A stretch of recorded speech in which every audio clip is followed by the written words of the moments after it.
आज का डिस्कशन का टॉपिक है डिमांड फोरकास्टिंग।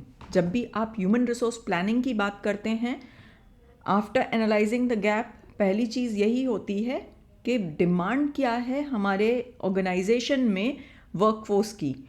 क्योंकि फ्यूचर का अगर वर्कफोर्स आपको चाहिए तो आपको पहले से प्रिडिक्ट करके रखना पड़ेगा, और ये प्रिडिक्शन डेटा ड्रिपर तरीके से की जाए तो वो बिजनेस को, ऑर्गेनाइजेशन को according to changing environmental need एक एज देती है, और जो मार्केट चेंज हो रहा है रैपिडली उसमें एक स्टेप आगे रखती है।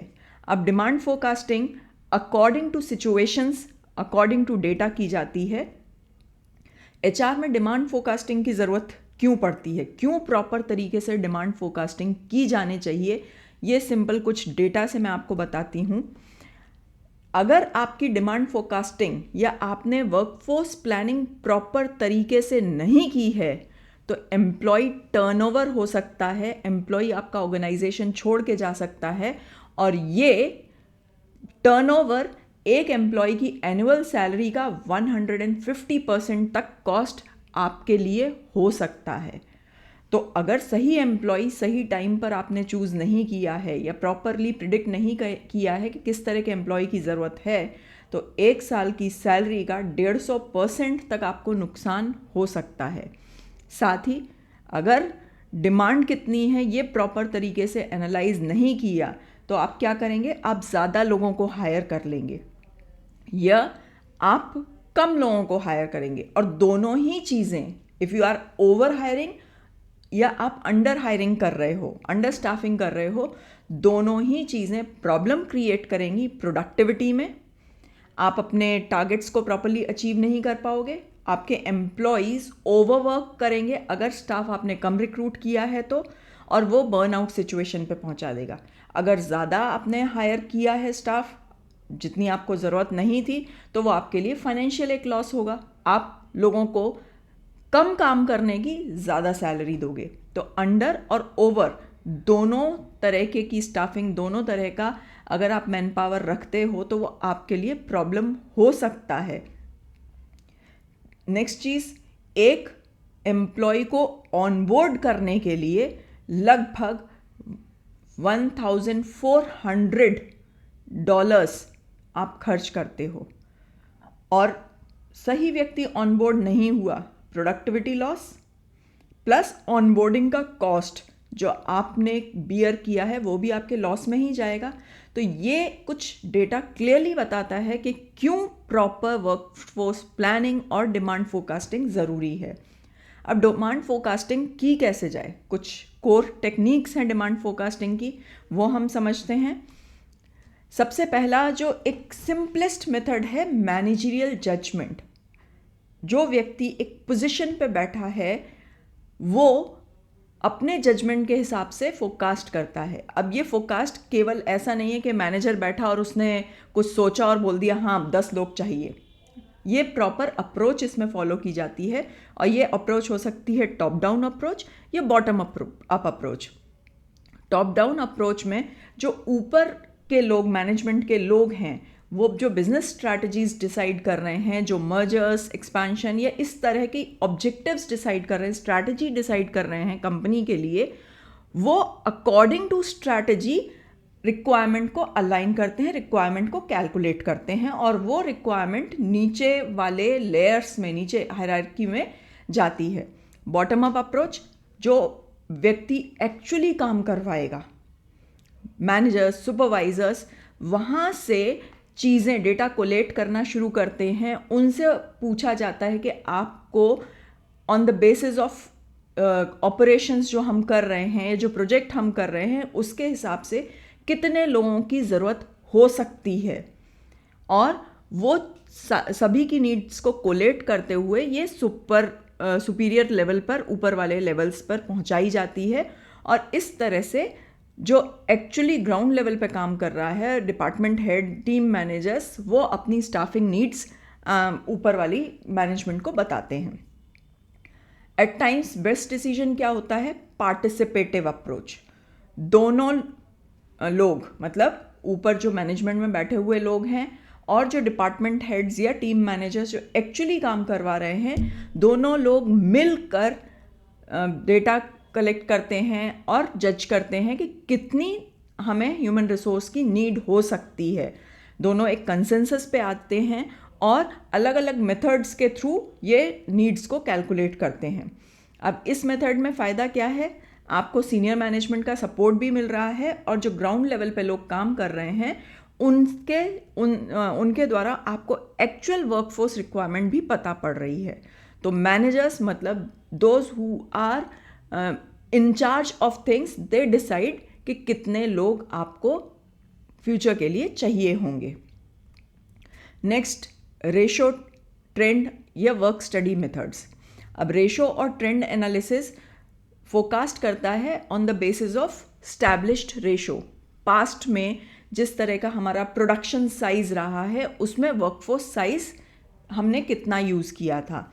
जैसे 100 यूनिट के लिए जो हम रेगुलर में बनाते थे, हम 10 एम्प्लॉयज़ को यूज़ करते थे, 10 एम्प्लॉय की रिक्वायरमेंट रहती थी। तो अगर हम अब 100 यूनिट से 400 यूनिट पे जाना चाहते हैं तो एम्प्लॉय की रिक्वायरमेंट क्या होगी? सिंपल रेशो कैलकुलेट कर लिया जाता है। जैसे 100 पे 10 था तो 400 पे 40 हो जाएगा। या फिर सेल्स रेवेन्यू, हमारा सेल्स रेवेन्यू जब हमारे एम्प्लॉयज़ फॉर एग्जांपल 100 एम्प्लॉयज़ थे, हमारा सेल्स रेवेन्यू से 1000 था, अब हमें सेल्स रेवेन्यू इंक्रीज़ करना है 10,000 पे। अकॉर्डिंगली रेशो हम कैलकुलेट कर लेते हैं। या फिर कस्टमर बेस, ये अलग अलग रेशो हम स्टैब्लिश करते हैं और इस रेशो को एनालाइज करके हम अपनी फ्यूचर की वर्कफोर्स नीड को आइडेंटिफाई करते हैं। नेक्स्ट है वर्क स्टडी मेथड। ये कैलकुलेट करता है precise man hour required for per unit of output. एक यूनिट के लिए मैन आवर्स अगर हमें रिक्वायर्ड है, फॉर एग्जांपल 2 घंटे, एक यूनिट अगर हमें प्रोडक्शन करना है तो उसके लिए 2 घंटे मैन आवर रिक्वायर्ड हैं। तो अगर हमें से 100 यूनिट प्रोड्यूस करनी होंगी, 1 is equals to 2 man hour, 400 is equals to 400 into 2 man hours. तो सिंपल कैलकुलेशन रहता है। इसमें हमें कितनी यूनिट्स प्रोड्यूस करनी है उसके अकॉर्डिंग नंबर ऑफ वर्कर्स हम कैलकुलेट करते हैं। मैन्युफैक्चरिंग यूनिट्स जो प्रैक्टिकली इस चीज़ को रेशो और वर्क स्टडी अगेन दोनों को कंबाइन करके यूज़ करती हैं, वो डिटेल स्टडी करती हैं मैन आवर एनालिसिस की, और उसके बाद उनको जितना प्रोडक्शन कैपेसिटी बढ़ाना होता है, जितने टारगेट्स अचीव करने होते हैं, उसके बेसिस पर वो वर्कफोर्स रिक्वायरमेंट सबमिट करती हैं। Then there are certain methods जो आजकल डेटा यूज़ हो रहा है, आजकल के जो मेथड्स हैं उनको यूज़ करते हैं, जिसको प्रिडिक्टिव एनालिसिस और सिनेरियो प्लानिंग कहते हैं। प्रिडिक्टिव एनालिसिस क्या करता है? हिस्टोरिकल डेटा कलेक्ट करता है और उस हिस्टोरिकल डेटा को यूज़ करते हुए with the help of machine learning algorithms या आर्टिफिशियल इंटेलिजेंस के जो अलग अलग मॉडल्स हैं उनकी मदद से डिमांड को फोरकास्ट करता है।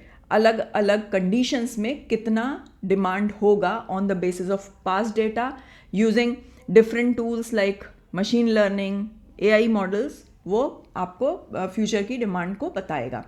सिनेरियो प्लानिंग, इसमें अलग अलग सिनेरियो प्लान किए जाते हैं। जैसे किसी प्रोडक्शन यूनिट में बेस्ट केस में हमको इतना यूनिट प्रोड्यूस करेंगे तो कितना रिक्वायरमेंट होगा। वर्स्ट केस, अगर सिचुएशंस वर्स्ट कंडीशन में चली जाती हैं तब सिनेरियो कैसा होगा, उस टाइम पे हमारा प्रोडक्शन कितना होगा, उसके बेसिस पे 2 या 3 सिनेरियोज, कंडीशंस या केसेस वो प्लान करते हैं और हर केस में कितना हमारा डिमांड रहेगा वर्कफोर्स का उसको प्रिडिक्ट करते हैं। और ये ऐसा नहीं है कि बेस्ट केस या वर्स्ट केस के लिए ही प्रिपेयर रहते हैं, ये कुछ कंटिजेंसी अप्रोचेस भी रखते हैं for changing dynamic market conditions, और उसके बेसिस पर वो डिमांड को प्रिडिक्ट करते हैं। फ़ायदा क्या है डिमांड फोरकास्टिंग का? सबसे पहला, अगर आप प्रॉपरली प्लान्ड तरीके से अपने ह्यूमन रिसोर्स नीड को आइडेंटिफाई करेंगे तो जो HR का बेसिक मोटिव है, बेसिक गोल है, right person at right job eight right time, you will be able to achieve that with 100% accuracy. तो पहले से प्लान करके रखेंगे तो आपको सही टाइप की स्किल्स सही टाइम पर मिलेंगी, और ऑब्वियसली अगर सही व्यक्ति आपके पास सही टाइम पे है आपको एक्स्ट्रा एज मिलती है। इसके अलावा ये ऑप्टिमाइज करता है रिक्रूटमेंट प्रैक्टिसेस को। आप ना ओवर हायर करते हो, ना आप अंडर हायर करते हो, ना गलत कैंडिडेट सिलेक्ट करते हो, और उसकी वजह से कॉस्ट को ऑप्टिमाइज करते हो, आपकी कॉस्ट बचती है। सही व्यक्ति को चुनते हो तो टर्नओवर भी कम होता है, और जो हमने इनिशियल पढ़ा था कि कितना कॉस्टली हो जाता है कि अगर आपने गलत व्यक्ति को हायर किया है तो प्रॉपर प्लानिंग के साथ, प्रॉपर फोरकास्टिंग के साथ अगर आप रिक्रूटमेंट करते हैं तो आपको financial burden plus employee turnover, ये सारी चीज़ों से भी आप बच जाते हैं। और एक एग्जाम्पल कि अगर एक लीडिंग टेक कंपनी प्रॉपर तरीके से हायर करती है तो अपनी हायरिंग कॉस्ट को 20% तक रिड्यूस कर सकती है, क्योंकि उसको पता है कितने लोग चाहिए। उसने डिमांड फोरकास्टिंग को प्रॉपरली यूज़ किया और उसके हिसाब से अगर उसने प्रॉपरली रिक्रूटमेंट एंड सिलेक्शन किए हैं तो उसकी रिक्रूटमेंट कॉस्ट, हायरिंग कॉस्ट 20% तक कम हो सकती है। और टाइम टू फिल वैकेंसीज, जो एक टाइम एम्प्लॉय ले लेता है सिलेक्शन से एक्चुअली जॉब ज्वाइन करने के अंदर जो टाइम लेता है, वो उसमें भी कॉस्ट इन्वॉल्व होती है। डायरेक्ट पैसा नहीं दे रहे हैं, पर जो प्रोडक्टिविटी लॉस हो रहा है उसकी जो कॉस्ट इन्वॉल्व है वो भी आपकी कम हो सकती है। तो जल्दी प्रॉपर टाइम पर टाइम टू फिल वैकेंसी वो 35% तक इम्प्रूव हो सकती है अगर आपने प्रॉपरली डिमांड फोरकास्टिंग की है और अकॉर्डिंगली रिक्रूटमेंट किए हैं। तो ये कुछ चीज़ें बताती हैं कि why proper demand forecasting is required. जो ऑर्गेनाइजेशन वर्कफोर्स डिमांड फोरकास्टिंग को प्रॉपरली मास्टर करती हैं, ऑब्वियसली कॉम्पिटिटिव एडवांटेज उनको ही मिलता है। अगर कोई और टॉपिक या इस टॉपिक में कोई कन्फ्यूजन है तो आप कमेंट कर सकते हैं, और लाइक, शेयर एंड सब्सक्राइब करना ना भूलें। Thank you. होता है अगर डिमांड फोरकास्टिंग